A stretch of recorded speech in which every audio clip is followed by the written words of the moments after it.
journey of mine of why I am a Christian.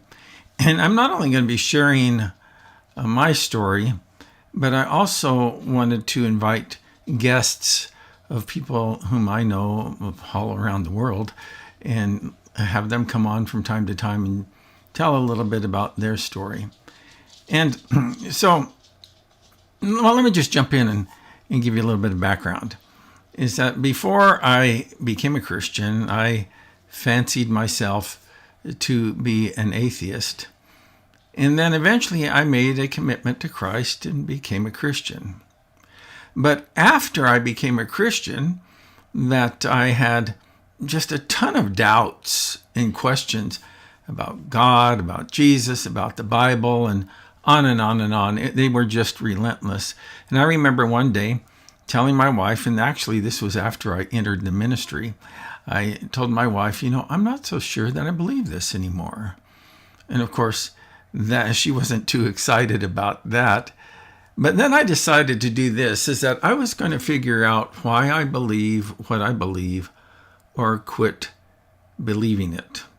And that has set me on a journey that I've been on for well over 40 years of researching these types of topics and actually seeking out some of the most brilliant minds throughout the world to talk with them and learn from them on these particular issues. So what I want to do in this series, and we'll see how far it goes, is that I want to focus on both the reasons and the evidence that I have found for faith, as well as sharing a little bit about my personal experience. And what I want to do is to challenge you to think differently. That you might have your mind already made up about these topics, but I would encourage you to have an open mind and give some consideration to the evidence and the reasons that we discuss. So let's go ahead and jump in with a little bit of my story. We'll be right back.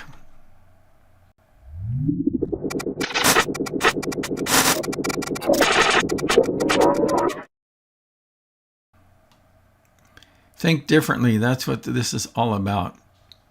And, when I hear people talk, and I've listened to a lot of people talk on these subjects, is that you'll often hear people say, well, there is no evidence for God, or there is no evidence that Jesus rose from the dead. There is no evidence that the Bible is reliable. And I think a lot of times, in all honesty, what they're doing is they're just parroting things that they've heard themselves or that they've gotten off of YouTube or something like that. And they haven't really given this true, what I would say, a fair-minded consideration. And we'll talk more about this evidence question, because I think that there's a ton of evidence for God and for Christ and for the Bible. And we will explore some of that evidence together. But one of the things you'll oftentimes hear is that people will say, well, there is no scientific evidence for God. Well, there's one young Christian speaker that I enjoy listening to, and let me just share with you a quick clip of his and his answer to that question. Atheists say, Eric, give me scientific evidence for God. And my response is usually, and why would I want to do a silly thing like that? Let me explain it this way. God, if he exists, is a non-physical, by definition, a non-physical entity. And science is a wonderful tool, but it is a tool that is limited to only studying the physical world. So you cannot use something like science, which is limited to the physical, to try and investigate something non-physical. It is a category fallacy. It's like you going to the beach with your friend, and he comes back an hour later and says, I just discovered there was no plastic on this beach. I just took my metal detector, and I went for 1 hour scanning for anything I can find. And I found a lot of metal, but I found no plastic, therefore plastic must not exist. And you say, well, of course you didn't find plastic, because it's a metal detector, not a plastic detector. In the same way, I'm saying the very tool you're trying to use is the wrong tool, so your very assumption behind your worldview fails as a false presupposition, but we can talk about what is relevant to the discussion. Now, I get the point that Eric is making. His name is Eric Hernandez, and I would encourage you to follow him on YouTube or on Facebook. And he has a lot of great content, and I really appreciate his ministry. But I do think that there is... that science can take us up to the brink of considering God's existence. There's a line of reasoning called an inference to the best explanation, and it's abductive reasoning. And I think that, in all honesty, that there's plenty of good scientific evidence that that leads to the conclusion that the most reasonable explanation of that is that God exists. But that's a story for another day, and I hope that we'll be able to get to that. But I just want to say a couple things about this, is that with respect to scientific evidence, is that I have absolutely zero scientific evidence that my wife loves me. I don't even know how you would construct a scientific experiment to demonstrate that. I have zero, and I know that this sounds very bizarre, but I'll say it anyway, is that I have zero scientific evidence that you exist. For that matter, is that this could be the Matrix, and all of the physical world around me is just an illusion. I could just be a brain in a vat somewhere. And so that I don't have any scientific evidence. I don't know how you would prove the existence scientifically of other minds, because you'd always have that question, is this just part of the illusion that is going on? Again, I don't have any scientific evidence that Abraham Lincoln was the 16th president of the United States. You see, there are all sorts of kind of questions that science can't answer. Science can tell us how to build a nuclear weapon, but science cannot tell us whether or not we should use it. And so there are, plenty of questions that science can't answer. And so when it comes to this statement that there is no evidence for God's existence, and there's no scientific, I think that that's completely wrong-headed.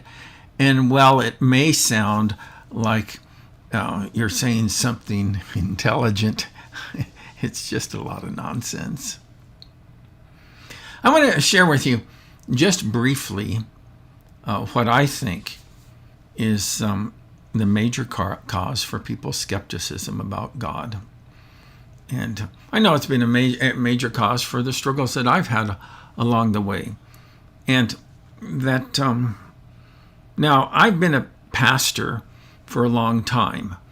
I've been doing this since 1976, full time. And I've seen a lot of people who have had a lot of questions, and I've talked to a lot of people who've had a lot of questions about God, about Jesus, about the Bible, and so on. Is that I really don't think that the number one objection to God is an intellectual objection. I just am convinced deep in the core of my being that that's not the case.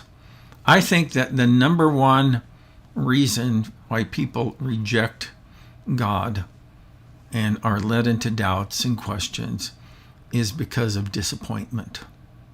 Disappointment with God is that He didn't show up in their lives in a way that they expected for Him to show up, and as a result, they don't believe in God. The other night, my neighbor came over to my house, and he was in a health crisis. It was like a life and death situation. And while we were seeking to get him the emergency support from 911, I was sitting with him on the porch during that time. And once the paramedics came and all, is that one of the things that he kept repeating to me. He says, "I'm telling you right now, Kerry, that God doesn't exist." And I thought about that. Now, I didn't, and it's been my hope and prayer that I have more conversations with him about this topic along the way. But here's what my bet is that I bet that when he had this health scare, that he probably prayed the best prayer that he could pray and asked for God to intervene. And when God did not intervene in some sort of miraculous and dramatic way, that once again he was convinced that God didn't exist. Now, I don't know if I'm right or not. That's just my assumption. But I do know this, that there have been plenty of people who have prayed that grandma won't die, people who have prayed that their kids will not be addicted to drugs, people who have prayed for pregnancies, people who have prayed for deliverance from abusive and horrible situations, and people who have prayed for relief from financial straits, and God doesn't show up in the way that they thought that he should show up. And as a result, people grow disappointed with God. I think that's at the root of the course of skepticism that so many people, in this journey of skepticism that so many people go on, is that God doesn't show up in a way that they think that he should show up in that particular situation. And so as a result, they become disappointed with him. I get it. Okay, I really do. I've struggled with my own thoughts along those lines. But here's what I want to do in this series, is that I want to build a cumulative case for God's existence. Now, I do not think, if you think of this like a legal case, is that I do not think that there is a single shred of evidence that is a knockdown argument for God's existence. However, I do think that there's some extraordinarily strong arguments, but I don't think that there are any arguments that compel faith. But I don't think that there are any arguments that are beyond doubt, beyond a shadow of a doubt. But I do think that there are plenty of great arguments beyond a reasonable doubt. And so that's what I want to do. I want to just share with you my story and my journey. And so we're going to do that from time to time. I don't know how consistent I'll be. I have a lot of projects that I'm working on, but I hope that I'll be able to share with you a little bit of what I've discovered on this journey. So perhaps you can sort this through for yourself, or maybe share this information with someone you care about or love. So that's it for now. I hope you'll join me for the next time. Bye-bye.